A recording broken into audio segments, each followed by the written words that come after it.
Both of you. Over there on the couch. Not a peep from either of you. The maid warned as she pointed towards the couch across from her.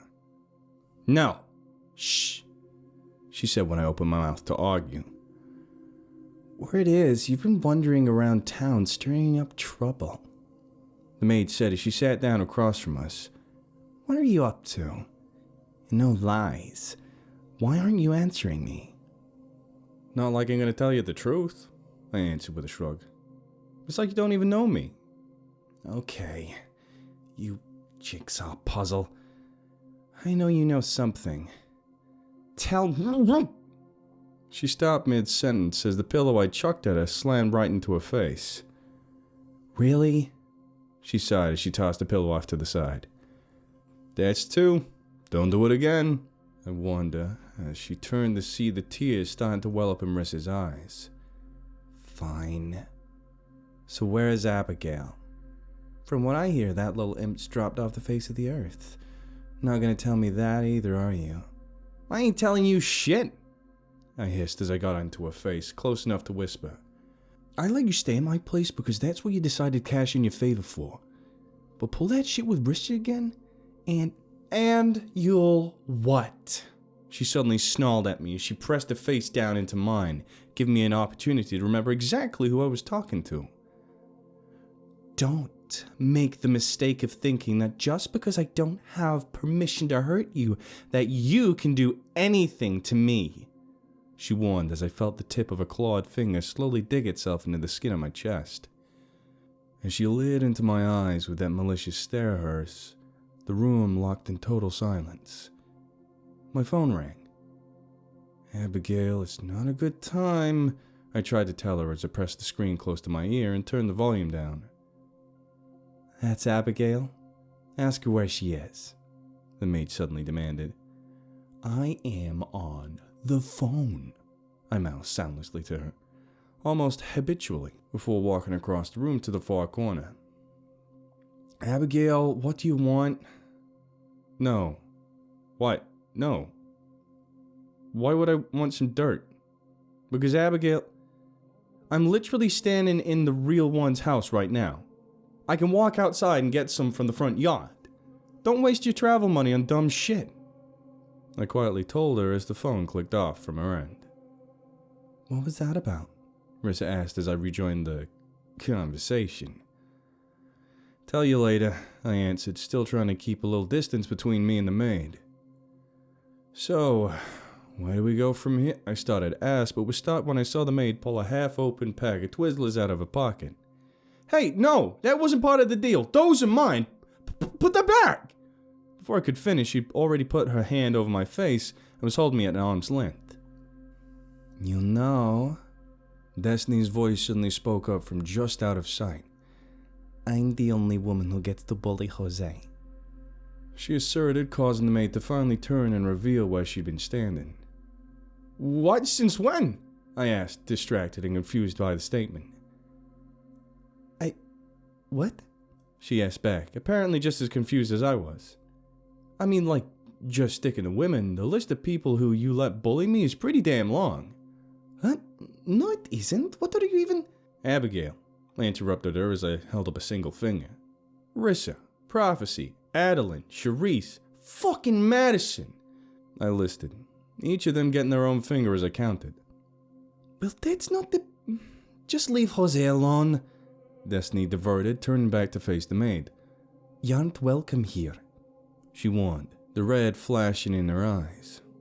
That's not nice. We're sisters. Shouldn't we be making up our own secret handshake and whatever else sisters do? Besides, isn't our dad's whole shtick that he bids people welcome? Guess it didn't rub... We are not sisters, Destiny sharply cut her off before she could finish. And you are certainly not welcome here. Before any of us knew what happened, the maid had wrapped her hand around Destiny's mouth and was holding her up in the air with her toes just brushing the floor. I could just barely make out the look of shock in her eyes over the edge of the maid's fingers as she glanced over at me like she was waiting for me to figure out what we should do next. But before I could even start to think of an answer, the maid spoke. Well, I'm not leaving. And I'm far from convinced that you can make me, she hissed in that raspy voice of hers. And then, all of a sudden, the whole room went cold. The blood froze in our veins as a voice spoke out from the chair in the corner of the room, from the Count's chair. I said I would not harm you, but I have no intentions of allowing you to harm Destiny. Have I made myself clear? All the kindness had left the Count's voice as it washed across the small room and deep into our bones. His last words rhythmic and deep, like the ringing of a funeral bell, not bothering to even stand from his seat as he continued to stare the maid down with icy, unblinking eyes as his fingers curled over the arms of his chair. You can release her willingly or unwillingly, he warned us, still not even shifting an inch. But you will. I've got other stuff to do anyway. The maid huffed as she dropped Destiny to the floor. But Jose, whatever you're planning, don't be too upset when it doesn't work. Well, maybe a little upset. Because just know whatever happens, it's because he let it happen. She told me as she pointed over at the Count, still in his chair. No, it will be because of you, Rissa suddenly spoke up from behind me. Don't blame the Count for you being an evil piece of shit. After a long pause, I could see the anger twist across the maid's face as she glared at Rissa. You know, for someone who isn't one of the Count's daughters, and who isn't useful to us like Jose, you run your mouth kinda recklessly, don't you? She hissed at Rissa before vanishing, leaving us all standing there in silence. Well, what do you think she meant by that? Rissa finally asked, breaking the silence. Hey, Rissa, I said, a little concern in my voice. Just because I impulsively antagonize monsters doesn't mean you have to. In fact, maybe don't. Especially that one. Yeah, I know. But he didn't do anything wrong. He just doesn't want to hurt his own daughters. How can that be a bad thing? She asked as she fell back onto the couch. Thank you, child. The Count sighed as he stood up out of the chair and slowly walked over to Rissa. But if I am honest, I have found myself regretting my inability to act on the matter. I very much wish there were a different way this might be resolved. Hey, where's Destiny? Rissa asked as she walked into the manor's kitchen a couple of days later. Oh, she went a little while ago to pick up Abigail from the airport. How's Jekyll? Still out cold. Hush and Victor are up there right now trying to figure it out. I don't know. Something about cellular something or other. Made my head hurt trying to listen. She answered as she snooped through the fridge. And that's when Chris comes storming around the corner into the kitchen and straight at Rissa. Listen here, zombitch. What the fuck is wrong with you? He shouted out as he stomped towards her. Whoa, hey, what the hell's going on in here? I shouted back as I stepped in between them. The hell are you coming at Rissa for? The little shit slashed all the tires on the van and broke the goddamn headlights in. Then just took off. What? No, the hell I didn't. I've been here all day. I didn't touch your creepy, cruddy old van. Rissa argued back. The fuck you didn't? I saw you run it. Oh, son of a bitch, not this shit again. Chris barked, kicking one of the kitchen stools out of the way. Son of a bitch! He continued to shout as he turned around and stomped his way back outside. And then the text started. Everyone from everywhere around the area started sending me and everyone else messages about the trouble Rissa had been causing around town. Then Chris comes barging back in. Listen here, zombitch, what the fuck is wrong with you? What the hell? I heard Rissa ask under her breath. But before Chris could get any closer, the idea crossed my mind. Oh, damn it! The imposter shouted as I opened the curtains, and the sunlight hit his face as he walked through it. The next thing we knew, he was gone, vanishing in black mist. We're all getting wise to your bullshit, you know, I asked into the manor. It's just gonna keep getting harder to fool anyone. That might be true, the maid's disembodied voice called back from the dark corners of the manor. but there's not much left to fool anyone anymore. And I think you know that, messenger boy. And with that, the voice went silent. The weight of her words barely had time to set in before my phone beeped with a text from Destiny that she was almost back and to get another room ready. Hey, look at this, I said to Rissa, showing her my phone so she could read the message for herself. Another room? For who? Hell if I know. But let's go straight one up for my mystery guest, I answered with a shrug. I'm sure whoever it is, it's someone we don't want to aggravate. Hello, I said as I stood in the middle of the lounge, looking down at a woman not even an inch taller than Abigail. Werewolf, huh? I asked nervously as she stared straight through me. Not just any werewolf. She's the matriarch of the entire werewolf village in Romania. And if anyone has a chance to put that maid in her place, it's probably her. Abigail explained as she stood beside the woman. Where is Jekyll? The woman suddenly asked out of nowhere. Take me to him. Sure. This way, I said as I led her towards the room we'd stashed him in. He's still unconscious, though. So, you know him? I asked as she stood and glared down at the sleeping pervert. We're acquainted, she answered, crossing her arms and letting out a deep sigh. Oh, well, you're a werewolf, right? He said he never found one before. I did not tell him. Our interactions were more recreational, I think the word is. She almost mumbled when she answered. Oh my God, you two! Ooh, ew! Stop being so dramatic, she scolded me before she finally turned and left the room, making her way down the stairs and into the main hall. Now, tell me about this maid of yours. And you think we will need more than just me to deal with this woman? She asked once we'd done explaining the situation. So you have enlisted Athena to help? Well, and Dirty Work Inc. too, even though we aren't all that sure what they're up to, Rissa explained. I'm still not sure if that's a good or a bad thing, Destiny added.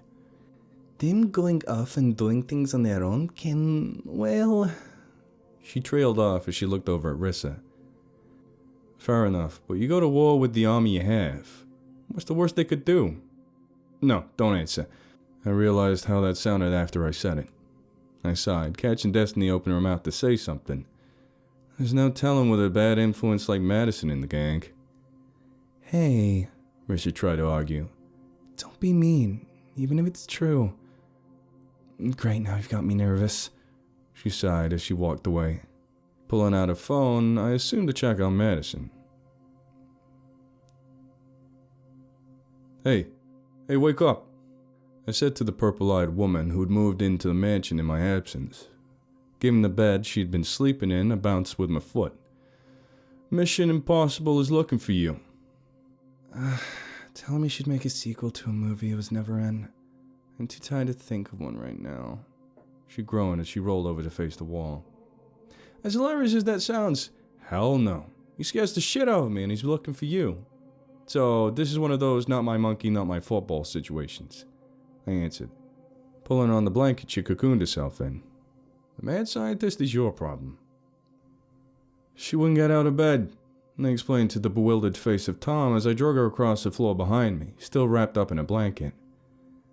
Yeah, up. I heaved as I gave the blanket a few more tugs. God, you're worse than a child. Here, you take her, I said as I handed the rolled up end of the blanket to Tom. You look tired, the even newer woman said as she sat down at the kitchen table. Thanks, it's the stress, I groaned as I slid my bowl of cereal into place. So, a werewolf, huh? You have a problem with this? Nah, honestly, that's pretty tame compared to the other stuff going on right now, I admitted as I looked around, trying to figure out what happened to my spoon. And that's when I spotted Abigail as she walked behind me with her own ball in one hand and a bunch of papers in the other. Well, that answers that question, I thought to myself as I slid the silverware drawer open. What's with the papers? I asked as I sat back down. Notes. Took a bunch of them. Pictures and stuff too when I still had the book, she answered. I'm sorry, book? I asked, mouth half full of Cocoa Puffs. What book? Oh, yeah, you weren't part of that, were you? She thought out loud as she flipped through a few pages before stopping in one particular part and holding it up for me to see. Dirty Work Inc. guys were following up on a CERBER driver who got killed. Traced the killer to some old farm or ranch house in the middle of nowhere and found this really weird book. She explained as she looked at a photo of the book she was talking about. And this is important now, why? Not sure. But what Yahweh said to you about the book, I'm pretty sure he meant this one. It's how he was able to turn himself into a god, and I think this might have some explanations about why the Count is the way he is. So, if it does then, she started to say, but I jumped in. It might take him and the maid down if we knew what makes them tick? Yep, she answered as she continued flipping through the pages. He seemed really dead set on not having it after all. Good thing I took pictures of all the pages when I had the chance. Wait, you can read that? I asked when I saw the ancient chicken scratch in the photos. Mm-hmm. And a few other dead languages too. She bragged as she swung her feet back and forth through the air. One more question. The hair, I prodded, tugging on the extra long braid. You gonna tell me or not? Stop, she complained as she jerked her head away. Mind your business. Now shh, trying to read. She has been this way for as long as I have known her, the wolf lady said from the other side of the table. Yeah, same, I sighed as I got back to my cereal. How long have you known her? A few months, maybe? I chuckled. Ah, I see. Give her time. You get used to her. She told me with a grin of her own. After that, she hopped down out of a chair and adjusted the knot on the ribbon in her hair. As she fixed it in place, there was a sudden uproar from the top floor. Tom was yelling something at the Neheshtan lady. There is a lot of life in this place, she said softly. For all the bad in this time, there is some good to be found in that. She told me as she glanced over her shoulder one last time before leaving me alone with Abigail.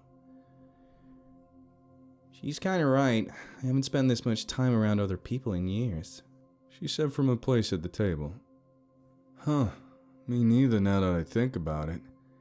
I mean, for the last few years it's been work, college, then more work, I thought out loud. But now, I trailed off as the thought occurred to me. What is it? Abigail asked, finally looking up from her papers. Just something Athena said to me. Something about this is definitely a story about families, I think. Oh yeah? What all did she say? What happened? Did Harker help find her? She asked, letting the papers flop down onto the table. I mumbled for a second, as grisly images of mutilated bodies and crushed faces raced through my mind. Can we not talk about that right now? Anyway, how do you and What's-Her-Face know each other? Huh? You mean Mika?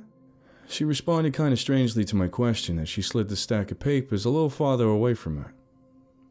Well, it's kind of a... Long story, I know. Stop stealing my bit. I stopped it. Just start from the beginning. I don't have anywhere to be anyway. Well, okay, she sighed. Remember the story behind why Rissa punched you in the nose? How my mom sold me to the vampire and we're gonna skip that part on account of I don't want to think about it, and it ain't really my story to tell. Too personal, you know? Anyway, fast forward about 75 years. Anyway, I ended up escaping into the wild. Turns out they brought me all the way to Eastern Europe by then, and I was wandering through the woods. I ended up in this little village in the middle of nowhere. So I'm staggering through the town, so cold if I could freeze to death I would have. And I run into this man who notices my eyes. Wait, hold up, I interrupted, holding up a hand. That's something that's been bugging me for a while. I deliver to other vampires all the time. Their eyes aren't yellow like yours. Not all the time. Maybe the light catches them just right, they'll do a Riddick thing, but they aren't just yellow. Why though? Alright. Sufferer's gold, she answered almost solemnly. They call it sufferer's gold. It happens to us when we spend a long time away from any strong lights. And that usually means, you know, she went on, gesturing at herself. They suffered a lot in that time.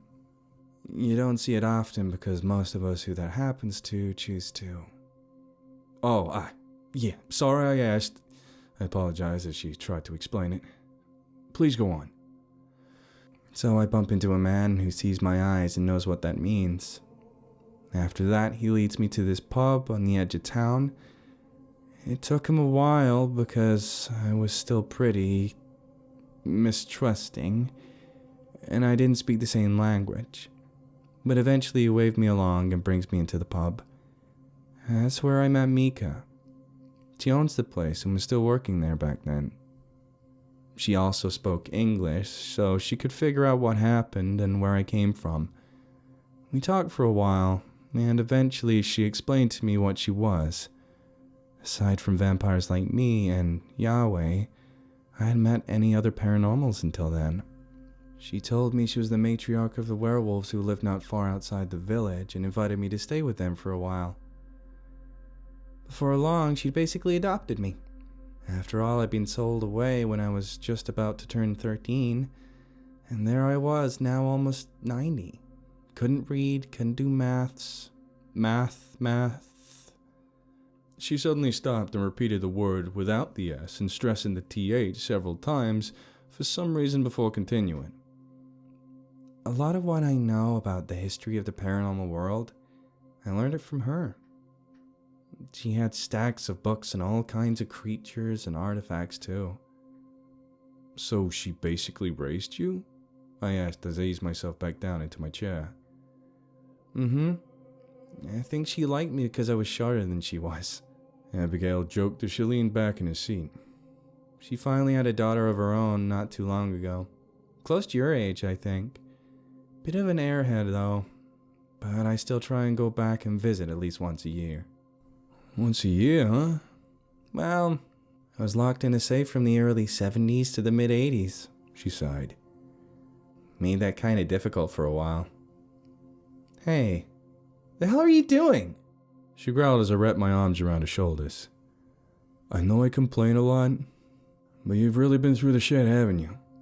I asked as I gave her a quick hug. And I kinda get why you're such a cranky old hag. Easy, she warned as she finally relaxed. So how's the old lady anyway? I asked once I let her wiggle her way free. But before she could answer, Mika strolled through the kitchen with a bundle of fabric in her arms. What is the rule? The century is one above or below the year number? She asked as she disappeared into a small closet space. Below, I think. Then, who cares about these things anyway? I think about 5. She answered from just out of sight before re-emerging with a small box. You boy, come. I need your help with sewing. She added. She grabbed a hold of my sleeve and pulled me along behind her. So you're like 500 years old? I asked as she took me along. No boy, 1,000.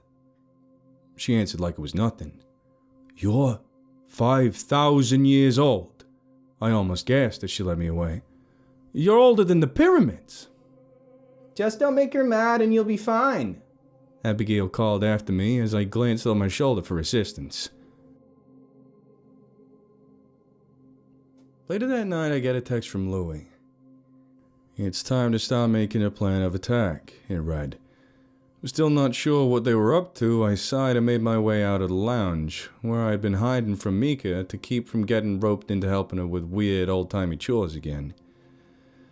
First, I slowly poked my head out and checked to see if the coast was clear. I quickly learned to look for corners of that stupid red bandana she wore around her hair. They'd poke up over the top of objects like a shark's fin in the water, and tipped me off to where she was, giving me time to scurry away and hide before she could find me. "What are you doing?" Destiny suddenly asked, poking her head out of the wall next to my head. Once it was done fitting my heart back into place behind my rib cage, I answered. "Hiding from Mika. She keeps making me do stuff. She made me learn how to sew." "Oh my god, are you going to be okay?" she mocked, stepping out away from the wall. "You don't know what you're talking about," I told her, holding up my pinpricked and bandaged fingers for her to see. "You know what, Jose?" she started to say before a loud commotion from the front door cut her off. "Well, let's go see about that." She sighed as she turned on her heel and aimed herself for the door. Once we got there, I could have never guessed we'd find what was waiting for us. A grimy, middle-aged, stringy, blonde man in frayed cargo shorts and a loud Hawaiian shirt. "Nah, man, I'm telling you I was invited," he explained to the doorman in a voice that sounded like Spicali from Fast Times at Richmond High, more than Spicali did. "Why, it smells like Woodstock over here," Abigail asked as she strolled around the corner to investigate the uproar for herself. What are you doing here?" she squawked when she saw the man. "You know this guy?" I asked as she walked up beside me. "No, but I know who he is. That's Poseidon."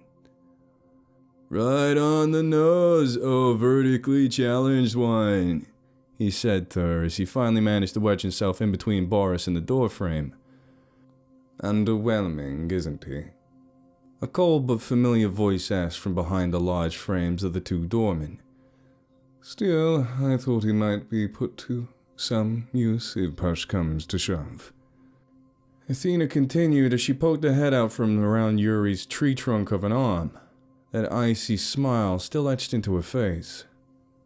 "Word around town is that you're about to start working on a plan, right?"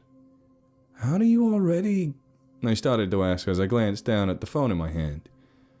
"Never mind, I'm afraid of the answer," I thought to myself before cramming it into my pocket. And then I heard Rob Zombie blasting through a car speaker in the distance, soon accompanied by the smell of raw gasoline and a rusty pickup truck that appeared on the driveway leading up to the manor. "Ah, and bringing up the rear as usual," Athena sighed to herself as the rolling smokestack approached. "Whoa, Tony's here?" The raggedy man, who was apparently the goddamn god of the damn ocean, asked from just inside the manor. "Hep with him? Dude owes me like $20. Or was it 200? Or 2? Whoa, Tony's here! Hep with him? I think I owe him $20. "Can someone please tell me what's happening?" Rissa asked as she squeezed her way through the gathering crowd to stand next to me. "I think this might be the first time all three of them have been together in over 1,000 years, Abigail said, quietly as Hep stepped out of the junk heap of vehicle. "Yeah, he's gonna be a lot of help," I for some reason said sarcastically to Athena as she rubbed the brim of her nose in frustration. "Wait, 3? Isn't there way more than that?" Rissa asked, having been dedicating time to learn more about this kind of stuff than I had. "In mythology," Abigail answered. "Not in real life, though. There's just 3. Hephaestus, Athena, and him," she said with a frown as the vagrant-looking deity swayed back and forth in front of her. "He might not look like it, but he is to living things what Hephaestus is to tools and weapons." "Wait!" I shouted suddenly when a memory finally broke loose of whatever crevasse it had been wedged in among the wrinkles of my brain. "Poseidon! You made that son of a bitch croc thing that did this!" I bellowed as I pointed at mine and Rissa's faces.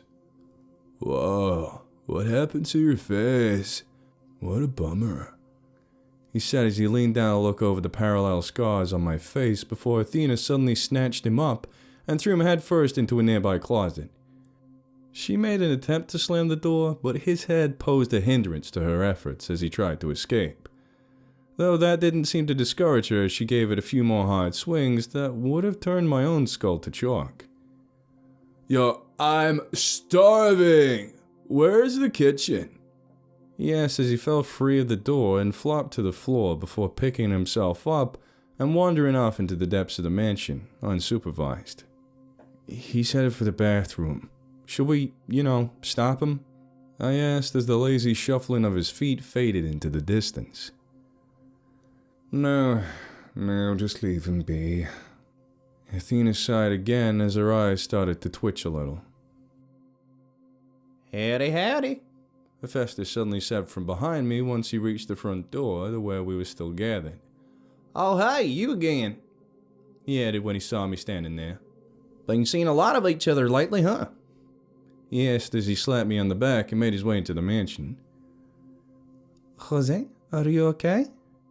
Destiny asked when she noticed me standing dead still with a deer in the headlights look on my face. I felt that in my sinuses, I whispered as the stinging and throbbing continued to build. I just want to go to bed, I groaned, turning to look at the gathering crowd. I found it! I suddenly heard Poseidon shout from the bathroom. Kinda small for a kitchen though. Oh sweet, marshmallows! Not long after I found myself in the gathering hall down in the bowels of the castle, watching the god of the ocean eat a roll of toilet paper like an apple. As I scanned over the crowd in attendance, the only one I could see who wasn't watching it in horrific astonishment was Athena. She was still watching him, but more like a look of frustration and disappointment. You know you're eating toilet paper, right? She finally asked from behind her hands. Huh? What? Really? He asked back, looking at the not-on object in his hand suspiciously. Uh-oh. Hey, Athene? Am I gonna die? Making a best attempt to ignore him, Athena turned to look at the last person to join us in the gathering hall. Even after all I had learned up to that point, I wasn't ready for what I heard next. Ah, there you are, dear. Finally joining the party, are we? She said as Mika entered the room. Hello, Mother. It is nice to see you again. I'm sure. She replied as she pulled her a chair out and sat down. By then, me, Destiny, and Rissa were all huddled together, pawing at each other like we were watching a soap opera and a dead character just walked into frame. What the fuck? Destiny mouthed quietly to me as we turned to face each other. Abigail, did you know? She squeaked, turning to face her. I mean, yeah, the woman basically raised me. How do you think I know how to find her? Why do you think I went straight to find Mika? I probably need one of her daughters to deal with the other, Abigail explained, punctuated it with a dismissive shrug. Why is that such a big surprise? Athena's been around since our ancestors was still walking on their knuckles. That's a lot of time to do some Shut up, Abigail! I bellowed, trying to stop her from completing the sentence. We gotta sort this out. You can just shit on the teacher's desk like that and leave the classroom. I have to know, I said with a sigh, realizing I was starting to enjoy learning about all this paranormal crap. Mika, you're a werewolf, right? You told me when you were sewing that you were either born a werewolf or you have to, be with a female one on the first time. So how are you a werewolf if you're her child? She looked at me from across the table for a while, occasionally glancing over at Athena from time to time before she scratched her head and answered. Once upon a time, there were yaksha. Not many, but there is some. Incredibly, almost immeasurably powerful creatures who saw that mankind might someday need more protection than they alone could give. So they sacrificed themselves. They mated with humans to make the first of what you know as werewolves. However, for them, to do so in many cases resulted in their deaths. Those who survived were barely more than human, their power given to us, their children. However, one of them was not human. They were simply wearing a human body. Is this not right, Mother? She asked coldly as she turned to face Athena again. As they locked eyes, I turned to look at Destiny again to see how she was reacting to all of this. So, you're here to fight your sister with your mother? Rissa asked quietly. But before she could answer, Poseidon had already jumped out of his seat with his arms in the air, mouth wide open. Don't you do it, Athena warned sternly, interrupting him before he could finish. So he just sat back down and took another bite of his toilet paper roll. So the maid is the Count and Athena's daughter, and Mika and Athena is some ancient guardian's daughter, I said as I turned back to Destiny. That makes you not related to Mika or Athena in any way, she said before I could finish. Yeah, I guess you're right. Got ahead of myself for a second. Hey, when you think about it, the cool thing is it's toilet paper, so it's gonna wipe itself on the way out. Poseidon suddenly mused to himself from across the table. Let's get started, shall we? Athena finally said with a deep sigh, still not taking her eyes off of him as she spoke. So, it is my understanding the hooligans of Dirty Work Inc. would like to remain at arm's length until the last moment to maintain a degree of separation. Correct? Huh? Oh, yeah, I think that's their plan, I answered clumsily once I realized it was me she was asking. But I keep thinking, is there a possibility we're, overdoing this? I mean, what if she turns out not to have as much juice as we thought? Not at all, Athena answered after taking a sip out of the cup she had been sitting in front of her. Denmark, according to you, she spent the time being held captive in Denmark. Do you know how that came to be? She said she got in a fight with Fudo Mule, almost killed her, and she poofed far away where she ended up being at daytime, I recounted to the group. And there it is, putting the cup back down. The first thing we know is her percentage. Even her father aside, I am not the goddess of war for no reason. She explained as she locked eyes with me. But that story tells us something very important. She did, in fact, survive one-on-one combat with Fudo Mule. Akala, the immovable destroyer. That's something I cannot imagine myself being capable of. That feat, standing alone, is terrifying, she said grimly. But it gets worse than that, does it not? Mika suddenly spoke up. Correct, I'm afraid. The conversation has been focused on this maid woman so far. Yahweh, I stupidly interrupted before she could finish. Before I knew it, I'd already flinched in anticipation of nothing. Smart boy, I heard her say, much to my surprise. Yahweh, he is no pushover himself, isn't that right? She asked as she glanced over at Abigail, who stirred uncomfortably in his seat. If he gets involved, well, not necessarily the same level of threat as the maid, will compound the problem. Don't let yourself forget, he was trained in the hotel, worshipped as a god of war himself. As it just so happens, a voice calls from near the door to the hall. I've been sent in specific regards to that, Mr. Page. The dark-hued man in what looked to be a very expensive three-piece suit added, introducing himself. I represent my employers. Hey, I know you, Abigail suddenly shouted, straightening up in a chair. You're the guy at Louis' apartment. As I was saying, he continued after giving her a long, judging look and adjusting his necktie. I represent my employer, Sobek. In most matters such as these, I act as his liaison. Tonight I've been sent on his behalf to inform you that, should the situation call for it, you can expect his assistance. Really? That is certainly a development, she said to herself as she sat back in a chair. Thank you, Mr. Page. Is that all? To the best of my knowledge, yes. I'll see myself out, he said, giving a small bow before disappearing down the long corridor. Now, where the hell is Hephaestus? She asked, looking around the large stone room. Never made it down here, Abigail answered. You saw the job the repairmen were doing on the stairs, and the last I saw of him, he was dragging a toolbox out the back of his truck. Disgraceful was the word he used.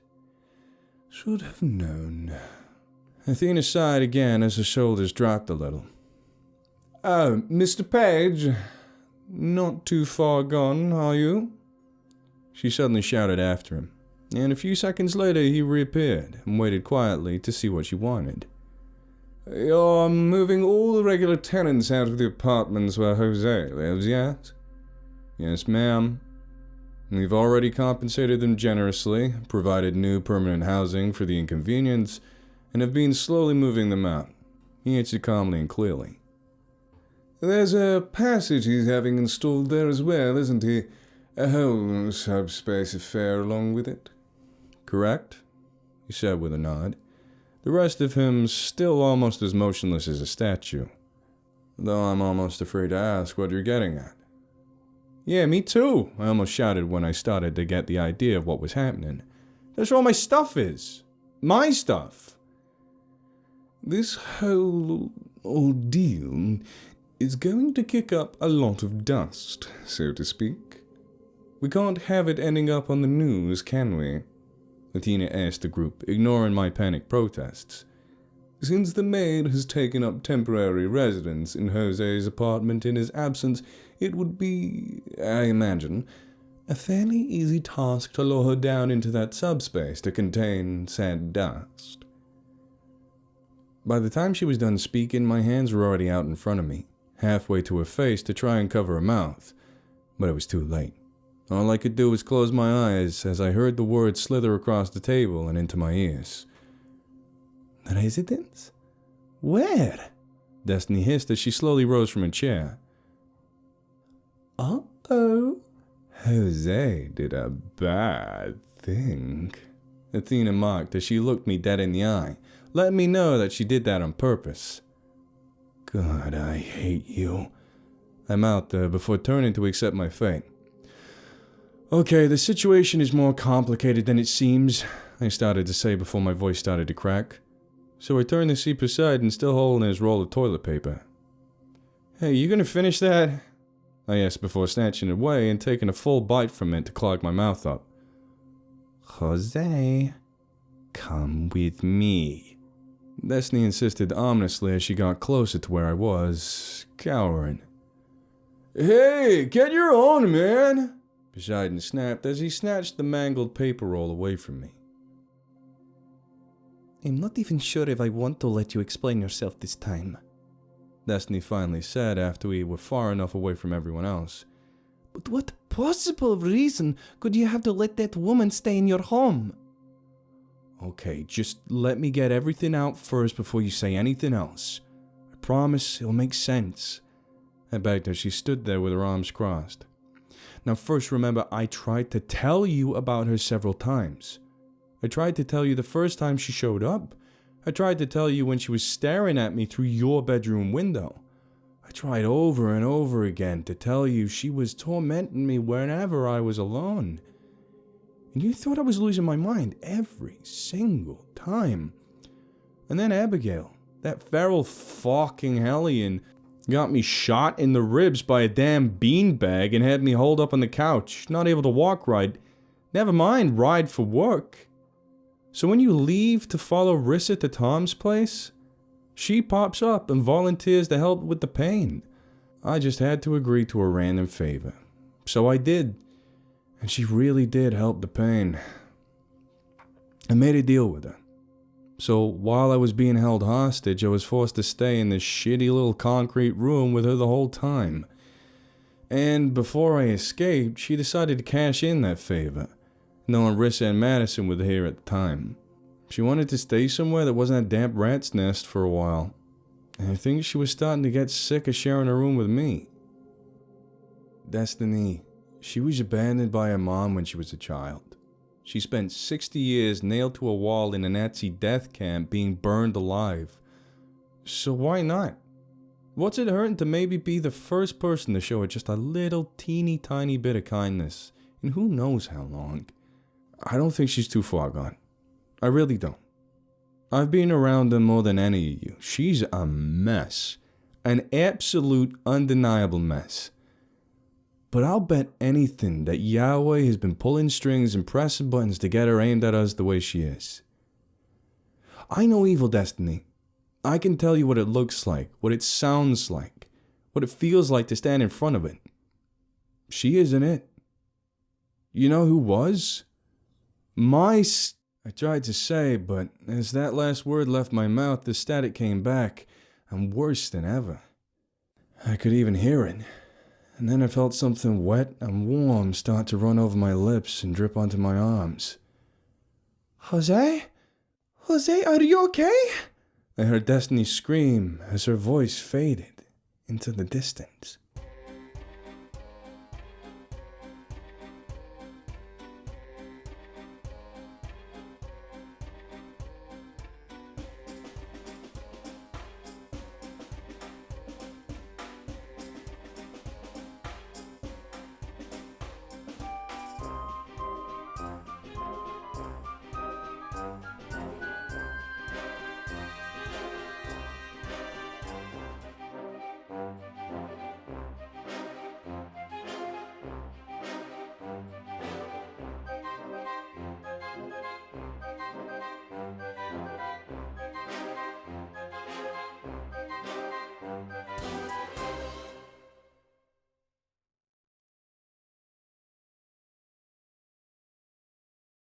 Help support the author on Patreon. Link in the description below.